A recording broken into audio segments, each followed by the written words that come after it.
Welcome to the Deep Dive. Today, we're going behind the scenes of one of the biggest private equity deals in history. Imagine this. It's the late 1990s. The Asian financial crisis is in full swing, and a relatively unknown firm called Newbridge Capital. They set their sights on acquiring Korea First Bank, or KFB for short. We'll be using money games to guide our deep dive today. You know the memoir by Weiji and Shan. He was one of the masterminds behind this deal. This book, it's more than just a Wall Street thriller. It's a masterclass in negotiation, leadership, and understanding how to make bold moves when everything is uncertain. Okay, let's unpack this. To understand how audacious this deal was, we need to go back to the beginning of the Asian financial crisis. What's fascinating is how the crisis exposed South Korea's economic system back then. The government had a lot of control over loans. They often favored these huge family-run conglomerates. They were called K-balls. So it wasn't a truly free market. Not exactly. This system led to fast growth for a while, but it created a house of cards. When the Thai baht collapsed in 1997, the shockwaves were felt all through Asia, and South Korea's financial system was hit really hard. And that's where Newbridge Capital saw an opportunity. Now, before we get into the specifics of the deal itself, I have to say, Yeah. Sean's personal story is amazing. He went from literally working as a bricklayer in China during the Cultural Revolution to becoming a Wall Street deal maker. Yeah, his journey, it really shows resilience and ambition. But what's really interesting is how his experience in China, it gave him this almost sixth sense for understanding political and cultural complexities, which was so valuable during the KFB negotiations. It's like he had a secret weapon. So Newbridge decides to go after Korea First Bank. But it wasn't exactly a friendly competition. They were up against some of the biggest names in global finance, giants like HSBC and Standard Chartered. Yeah. It was a total David versus Goliath scenario. You'd think a firm like Newbridge, with way less financial power, wouldn't stand a chance.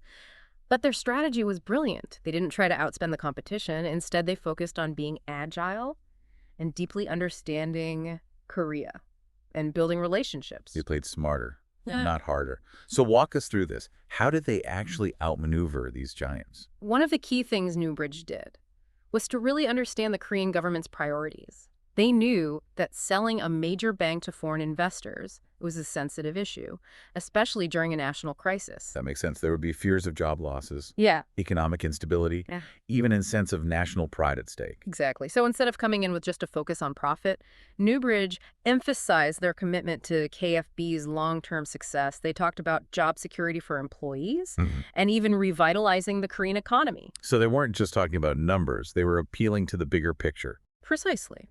And they backed up their words with innovative financial models. One of their key strategies was the covered assets model. It was like an insurance policy on the bank's loans. That lowered the risk for the Korean government. Now I have to ask, what exactly does this covered assets model mean? I imagine our listeners might be curious about the specifics. It's actually pretty clever. Newbridge basically agreed to set aside some of their profits to cover any potential losses on KFB's existing loans. This protected the Korean government from any unexpected financial problems, and it showed that Newbridge was committed to sharing the risks. That's brilliant negotiation. They addressed the government's concerns head-on while still finding a way to profit from the deal. But it wasn't all easy, was it? The book talks about some intense political maneuvering and even negative press coverage. Absolutely. The sale of KFB was very political. Newbridge was accused of taking advantage of Korea's position. They even had to get help from a former U.S. ambassador to Korea to navigate the politics. So it wasn't just about financial skills. They had to play the political game, too. The stakes were really high. This wasn't just about making money. It was about reshaping Korean banking. And that brought a lot of attention, both in Korea and internationally.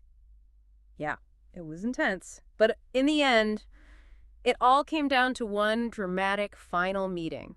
They were racing against the clock, deadlines were approaching, everything was on the line. I bet the tension in the room was crazy. What was the turning point? What made the Korean government trust Newbridge with their largest bank? Well, remember how Sean used his personal story in that final meeting?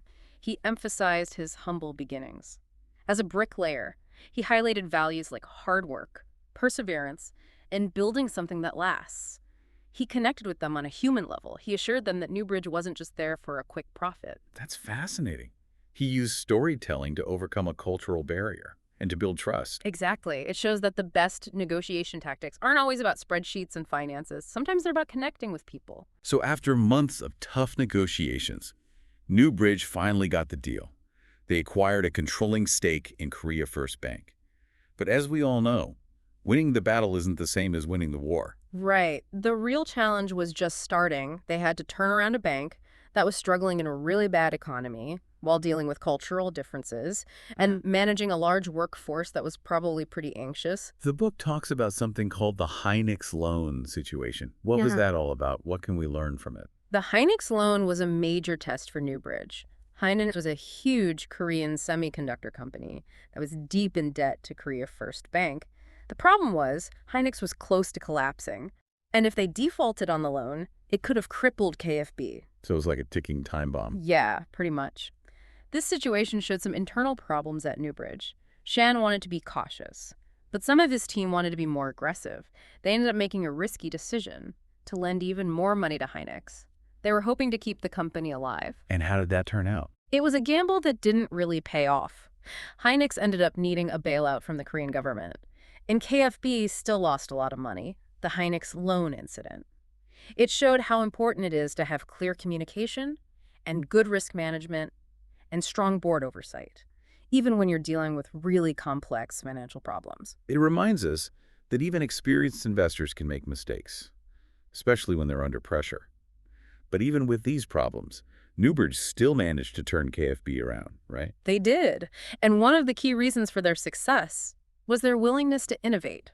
They brought in data-driven lending, which was pretty new at the time, to better assess who to give loans to and to manage risk. So they brought a Silicon Valley mindset to Korean banking. In a way, yeah. They saw a chance to be more efficient and profitable by using data and analytics, which is pretty common in finance now. It's a good example of how companies can get ahead by using new technologies and adapting to changes in the market. And in the end, their efforts paid off. The book says they made KFB the healthiest bank in Korea. They went from a bank that was almost collapsing to a very profitable one. It really shows their strategic vision and their expertise, and that led to a very profitable exit. Let's talk about that exit. Hmm. The book calls it a mini auction. What exactly is that? And how did Newbridge get the best return on their investment? The mini auction was basically a bidding war between a few potential buyers. Newbridge knew that KFB had become a really valuable asset, so they created this competition to drive up the price. It's like they were playing chess, anticipating their opponent's move. Exactly. They had two main contenders, HSBC, who had been interested in KFB for a while, and Standard Chartered, another big name in Asian banking. Newbridge played these two against each other, setting deadlines, making them afraid to miss out, to get the best possible offer. I can imagine there were some tense times during this mini auction. What were some of the biggest challenges they faced? One of the biggest challenges was staying in control. Remember, Newbridge was a small company compared to HSBC and Standard Chartered. They had to be really strategic to avoid being bullied by these giants. So it wasn't enough to have something valuable. They had to know how to use their position to negotiate from a place of strength. Exactly. They had to find a balance Mm. between creating competition and maintaining their own credibility, and they did it brilliantly. The book talks a lot about the back and forth. Between Newbridge, HSBC, and Standard Chartered, it sounds like a financial thriller. What were some of the most dramatic moments in this bidding war? One of the most dramatic moments was when Standard Chartered hesitated at first. They sent a small team for due diligence.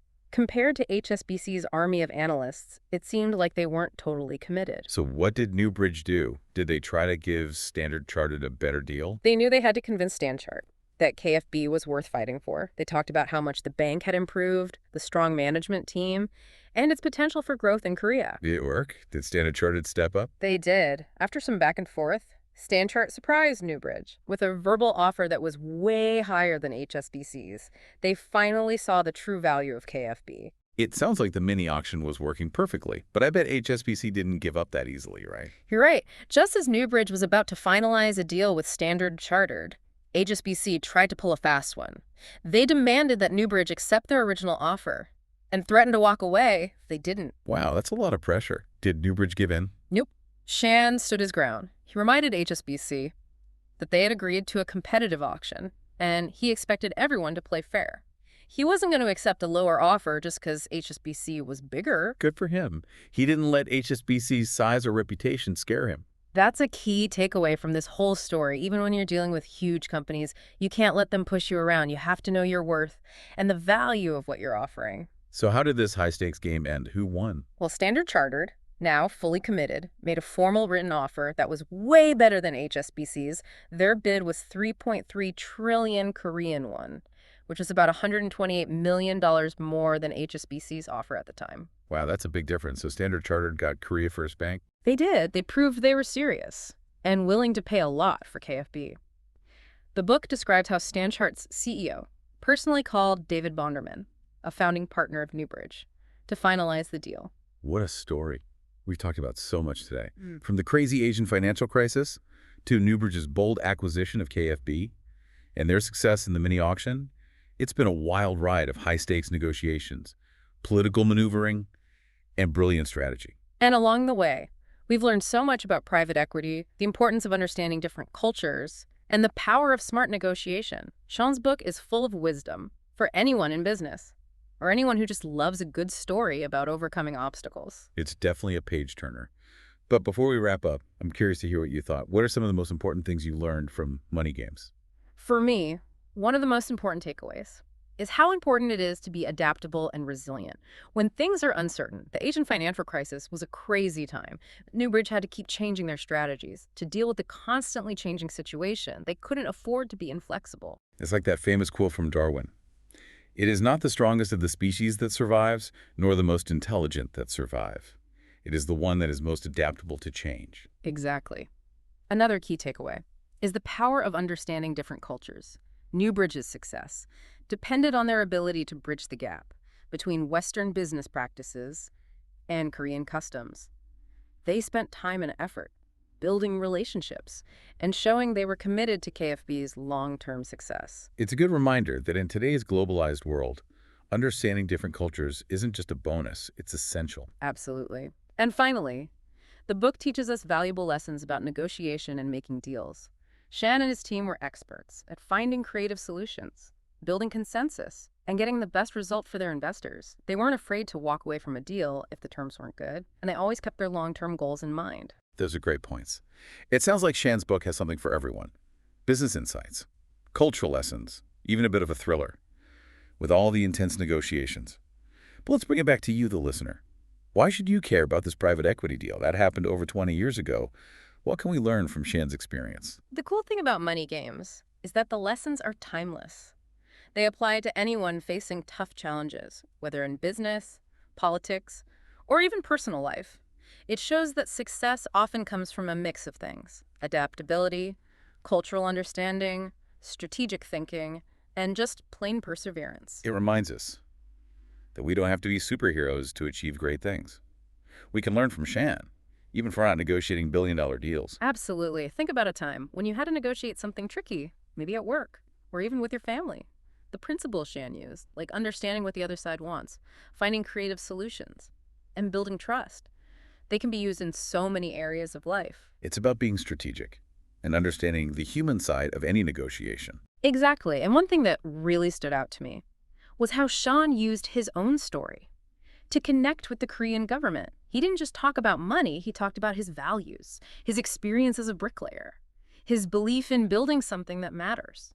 That's really powerful. It shows that being genuine and vulnerable can be real strengths, even in the world of high finance. Yeah, it reminds us that we all have a story, and that story can be really persuasive, especially when it's true and comes from the heart. So as we wrap up our deep dive into Money Games, I'm curious to hear what stands out to you, our listener, what resonated with you. What do you want to learn more about? For me, it was the connection between business and politics. The KFB deal wasn't just about money, it was a political event with big implications for South Korea. Newbridge had to be really smart to handle those political challenges. It makes you think about the bigger picture of any deal. It's about understanding that it's not just about the numbers. There are always other things that can affect the outcome. Exactly. And that's something to remember, whether you're negotiating a big business deal or dealing with a tough situation in your personal life. We've only scratched the surface today, but hopefully this deep dive has given you a glimpse into the ideas and lessons that Money Games offers. If you're interested in this story, I encourage you to read the book and explore this world in more depth. I agree. You won't regret it. It's a really interesting book that will make you appreciate the complexities of international business and the power of human resilience. Thanks for joining us on this deep dive. We'll be back next time. with another exciting exploration of ideas and insights that matter.